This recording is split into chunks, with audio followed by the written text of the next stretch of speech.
Hello दोस्तों, कैसे हो आप। मैं हूं देवेंद्र। चलो शुरू करते हैं और जानते हैं इंटरनेट की कहानी। अमेरिका में 14 मई 1948 को रैंड कॉर्पोरेशन की स्थापना हुई।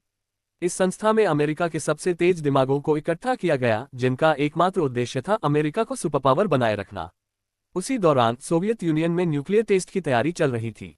29 अगस्त 1949 को सोवियत यूनियन ने अपना पहला न्यूक्लियर टेस्ट किया और दुनिया को बता दिया कि अब वे भी न्यूक्लियर पावर हैं। जैसे ही यह खबर अमेरिका पहुंची, रैंड कॉर्पोरेशन में हड़कंप मच गया। उन्होंने एक रिपोर्ट पब्लिश की, जिसकी ओरिजिनल कॉपी अब उपलब्ध नहीं है, लेकिन 1980 की एक रिपोर्ट हमारे पास है। इस रिपोर्ट में साफ साफ लिखा था कि अमेरिका को सोवियत यूनियन की चुनौती का सामना करने के लिए पूरी तैयारी करनी होगी। जोसेफ स्टालिन 5 मार्च 1953 को दुनिया छोड़कर चले गए, लेकिन 4 अक्टूबर 1957 को सोवियत यूनियन ने स्पुतनिक 1 सैटेलाइट लॉन्च कर अमेरिका को हिलाकर रख दिया।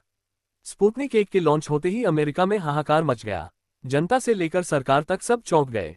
इसी समय रैंड कॉर्पोरेशन ने राष्ट्रपति आइजनहावर को सलाह दी कि एक नई संस्था बनाई जाए जो अमेरिका को टेक्नोलॉजी में आगे रख सके। इसका नाम अपर एडवांस रिसर्च प्रोजेक्ट्स एजेंसी रखा गया, जिसे बाद में DARPA defence advance research projects agency कर दिया गया।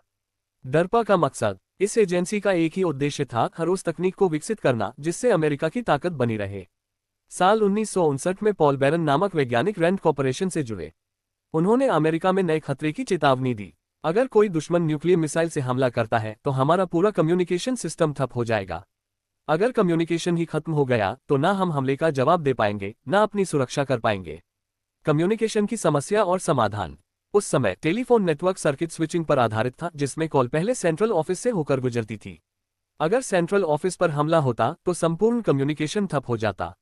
इस समस्या के समाधान के लिए पॉल बैरन ने एक नई तकनीक का सुझाव दिया, पैकेट स्विचिंग। पैकेट स्विचिंग क्या है, इसे एक उदाहरण से समझें। मान लीजिए कि एक बड़ी पाइपलाइन से पानी भेजा जा रहा है, लेकिन पाइप की क्षमता सीमित है। अगर पाइप छोटी हो तो पूरा पानी एक साथ नहीं भेजा जा सकता। समाधान ये हो सकता है कि बड़े पानी के प्रवाह को छोटे छोटे टुकड़ों में तोड़ दिया जाए ताकि पानी आसानी से पहुंच सके। इसी तरह डाटा को छोटे छोटे पैकेट्स में बांटकर भेजने की तकनीक को पैकेट स्विचिंग कहा जाता है। लेकिन इसमें भी एक समस्या थी, कई बार पैकेट गलत क्रम में पहुंचते या खो जाते थे। इस समस्या को हल किया रॉबर्ट कान और विंडसर्फ ने, जब उन्होंने टीसीपी/आईपी प्रोटोकॉल विकसित किया। टीसीपी/आईपी प्रोटोकॉल क्या करता है? IP internet protocol data packets को सही गंतव्य तक पहुंचाने का काम करता है। टीसीपी ट्रांसमिशन कंट्रोल प्रोटोकॉल ये सुनिश्चित करता है कि डाटा सही क्रम में पहुंचे और कोई पैकेट गुम ना हो। टीसीपी/आईपी को एक उदाहरण से समझें। मान लीजिए कि आपने एक चिट्ठी पोस्ट बॉक्स में डाली, लेकिन उस पर कोई पता नहीं लिखा। ऐसे में चिट्ठी डाकखाने में ही खो जाएगी। इसी तरह आईपी एड्रेस हर डाटा पैकेट का सही गंतव्य तय करता है, और टीसीपी सुनिश्चित करता है कि सभी पैकेट सही क्रम में मिले। अगर डाटा सही क्रम में ना पहुंचे तो संदेश का अर्थ ही बदल सकता है। उदाहरण के लिए, यदि आपने अपने दोस्त को भाई मुसीबत में हूं लिखा, लेकिन डाटा पैकेट्स के क्रम में गड़बड़ी हो गई और कुछ शब्द गायब हो गए, तो वह भाई मैं हूं जैसा अधूरा मैसेज बन सकता है, जिसका कोई मतलब नहीं होगा। इंटरनेट के विकास में अगला कदम डीएनएस और वर्ल्ड वाइड वेब। शुरुआती दिनों में वेबसाइट खोलने के लिए उनका आईपी एड्रेस याद रखना पड़ता था। उदाहरण के लिए google.com की जगह 172.217.9.46 टाइप करना पड़ता था। इस समस्या को हल करने के लिए डीएनएस डोमेन नेम सिस्टम बनाया गया, जिससे वेबसाइट को नाम दिया जा सका, जैसे www.google.com। फिर टिम बर्नर्स-ली ने 1991 में वर्ल्ड वाइड वेब विकसित किया, जिससे वेब पेज और ब्राउज़र का कॉन्सेप्ट आया। इसके बाद उन्होंने 3 महत्वपूर्ण चीजें विकसित की। HTML hypertext markup language web page बनाने के लिए, HTTP hypertext transfer protocol 2 web पेजों को जोड़ने के लिए, URL यूनिफॉर्म रिसोर्स लोकेटर हर वेब पेज का एक यूनिक एड्रेस। इंटरनेट कैसे काम करता है? आज इंटरनेट ऑप्टिकल फाइबर नेटवर्क के जरिए चलता है, जो समुद्र के अंदर बिछी हुई केबल से जुड़ा है। डेटा ट्रांसफर कैसे होता है? कंप्यूटर सभी डेटा को 0 और 1 बाइनरी कोड में बदलता है।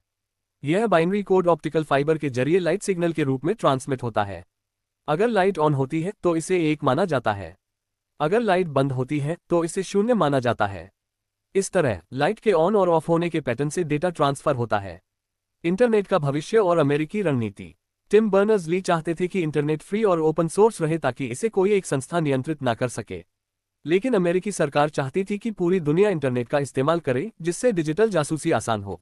आज इंटरनेट विकेंद्रीकृत डिसेंट्रलाइज्ड है, लेकिन फिर भी इसे बड़े देशों और कंपनियों का कंट्रोल हासिल करने की कोशिश जारी है। निष्कर्ष, इंटरनेट का जन्म शीत युद्ध के दौरान सुरक्षा चिंताओं से हुआ और अब ये पूरी दुनिया को जोड़ने वाला सबसे बड़ा माध्यम बन चुका है। इसकी बुनियाद दर पर पैकेट स्विचिंग, TCP/IP, DNS और वर्ल्ड वाइड वेब जैसी खोजों पर रखी गई है। आज हम इस तकनीक का हर सेकंड उपयोग कर रहे हैं, चाहे वह सोशल मीडिया हो, गूगल सर्च हो या वीडियो स्ट्रीमिंग। इंटरनेट की यह यात्रा खतरों, खोजों और क्रांतिकारी आविष्कारों से भरी रही है। अब जब भी आप इंटरनेट का उपयोग करें तो याद रखें, ये सिर्फ एक तकनीक नहीं बल्कि दुनिया को बदलने वाली क्रांति है।